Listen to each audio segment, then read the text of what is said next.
song in my heart, a song of love.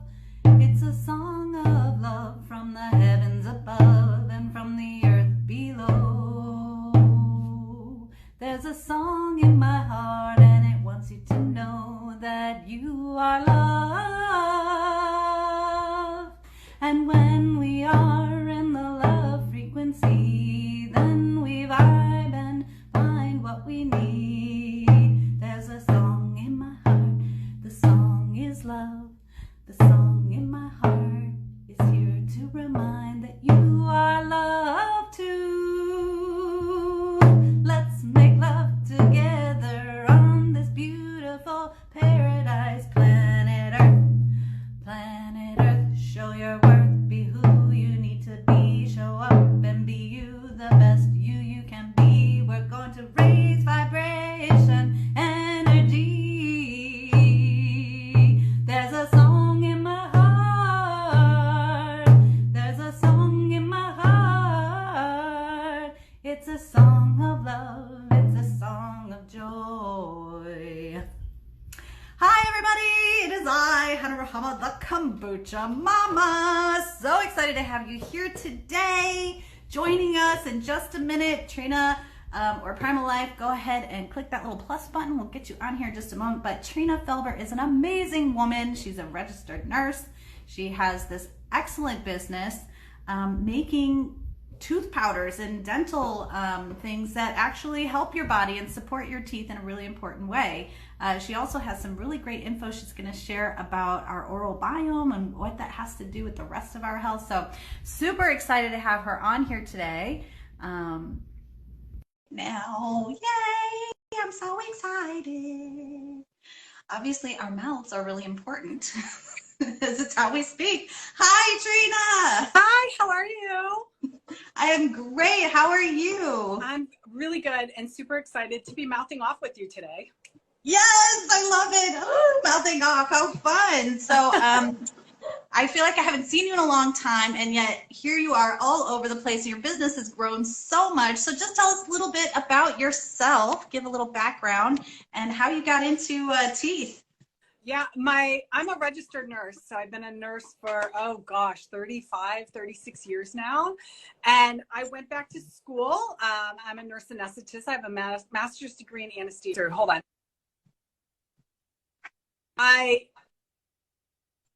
When I was turning 40, my husband and I got married, and we were looking at alternative, healthier lifestyle options. And so when we ended up having our daughter, she was about 2 years old. I'd already been making this skincare product. So I started making skincare products after I miscarried. And the miscarriage opened my eyes to all the toxins that were polluting the beauty industry, all the products that I was using. And I was blown away by that. So I started making a bunch of skincare products. And then our daughter at the age of 2 had a molar that came in that had a defect in it. It had a natural cavity. So I took her to the dentist, and the dentist took one look at that tooth and said that the tooth was most likely going to have to be pulled within a year. We would put a temporary filling in it. And every 2 or 3 months, that filling was going to fall out. And every time it fell out, we would decide if now's the time to just pull the tooth or put another filling in it.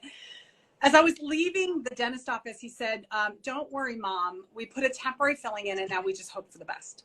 And I don't know about any other moms out there, but the last thing you do is hope for the best when it comes to your kids. You know, when it's you, that's another story, right? Sometimes, but when it's your kids, you're like, there's no way.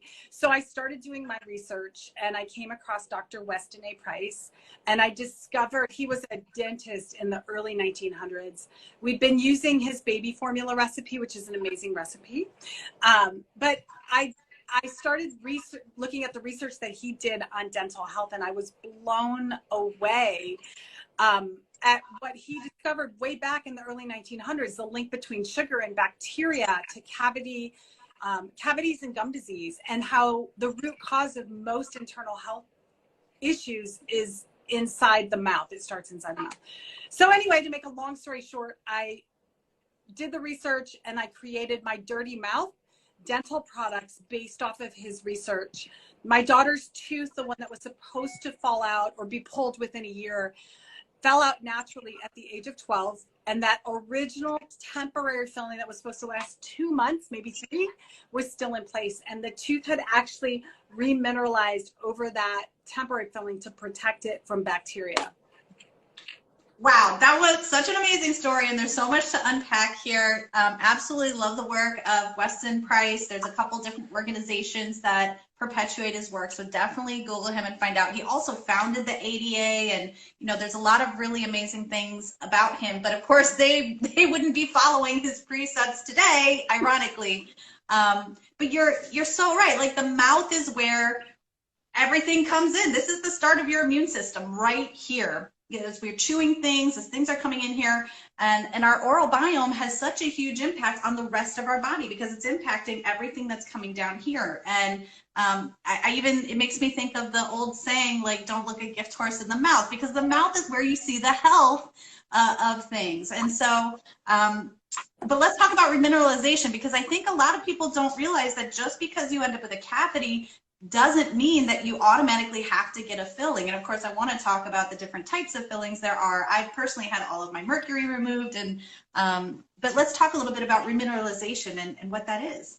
Yeah, so that, like, I love what you said, that people don't know about it. That, when you go to the dentist, a typical dentist is going to give you one option. That option is you need a filling. And I always tell people, when they find me and they have cavities, and they're wondering, can I, fix this? Can I remineralize it? Or do I need to follow my dentist's advice? I typically tell them, if there's no pain or very little pain, minor pain, it comes and goes, intermittent, and there's no infection, no sign of infection, no, redness and oozing and things like that, then chances are really good you have time to remineralize the tooth. So if there's any sign of infection or a lot of pain, typically I say do what your dentist recommends. But remember that whatever caused that to happen inside your mouth, you have other teeth that are in the exact same environment, because the mouth isn't selective. Whatever's going on is affecting everything inside your mouth. It's usually a bacteria problem related to acids and sugar. So those are the 3 components. And while you can't necessarily get rid of all the sugar in your diet, we can eliminate most of it or a lot of it.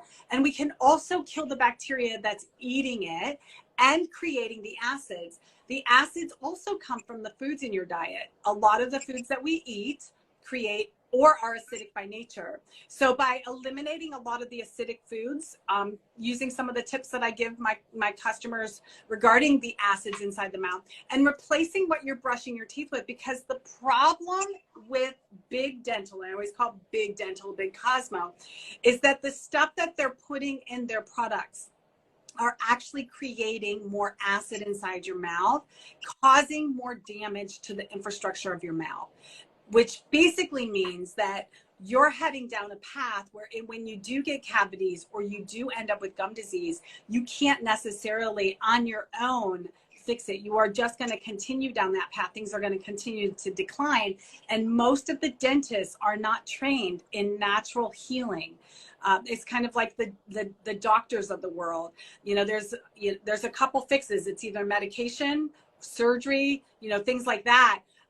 But there's not the natural healing process of the body. So what I'm here to do is help people understand that you do have a choice, and that it's actually pretty easy to heal a cavity or mend it or remineralize it. And we can talk about that in a second. But the bacteria that's inside the mouth is the main cause of all disorders, including gut disorders, including, problems with immune system and things like that. Yeah, so, and I just want to clarify, because some people are probably thinking, I drink kombucha, kombucha's acidic, is this ruining my teeth? And I will say, it depends on what's going on in there in the first place. A lot of folks drink kombucha and never have an issue with it, and that's because kombucha also alkalizes in the body. Just like citrus, just like other things, like citrus. That's the other thing I was thinking of. And so, but that said, if your oral biome is already in a place where it isn't healthy enough, it can have a deleterious effect. And so I always recommend, you know, I picked this habit up in Asia when I lived in Taiwan, but drinking through a straw. So I like that because it helps get the liquids just straight back in. It minimizes the amount of time it's in my mouth, saturating my teeth, and it's going exactly where I want it, which is right into my gut. So I love drinking through a stainless steel straw, a bamboo straw. That's my favorite way to drink all my beverages, actually. And that's really great advice if you're still drinking soda or things like that, which hopefully you're reducing the amount of sodas you're consuming, because that phosphoric acid really is a negative impact on your teeth. And so drinking soda definitely will have a negative effect on your mouth, because those acids, they're not those same organic acids that we're finding naturally in kombucha. And so just wanted to let people know that it is fine to drink your kombucha, but again, it's like you have to pay attention to your own body. Some studies have shown that kombucha helps to prevent that bacteria that create cavities, but again, it really just depends on your underlying biome. So that's where we got to trust our guts and pay attention to what's going on in our mouths. And it's a cycle, just like what you're talking about. The whole idea is to create this wellness that just isn't inside your mouth, just isn't inside your gut, just isn't inside your body, like your bloodstream and your tissues. Everything has to be healthy. So if your gut and your internal structures aren't healthy, it's going to impact your saliva production. And your saliva is really what is going to impact your mouth 24/7. You can brush your teeth. You know, you brush your teeth twice a day, maybe 3 times a day for 2 minutes. But what happens the rest of the day? The rest of the day, your body is trying to fight that bacteria and neutralize acids and remineralize your teeth, digest everything that starts inside your mouth. So like you're talking about, drinking things that aren't necessarily healthy for your mouth, but healthy for your gut, like kombucha and other types of things, drinking through a straw is typically what I recommend. Also switching with just a glass of water, or, you know, a little bit of water after you eat or drink something that is acidic, especially if you don't have a straw. Just take a sip of water, swish it through your mouth, and that's going to help get rid of a lot of the leftovers that are remnants in your mouth. But just that bypassing the enamel of the teeth, because the enamel is so impacted by acids and sugar that if you drink through a straw, you're going to, and the same is for coffee, you know, drinking cold coffee or even warm coffee through a straw is going to help get rid of that demineralization on the teeth as well.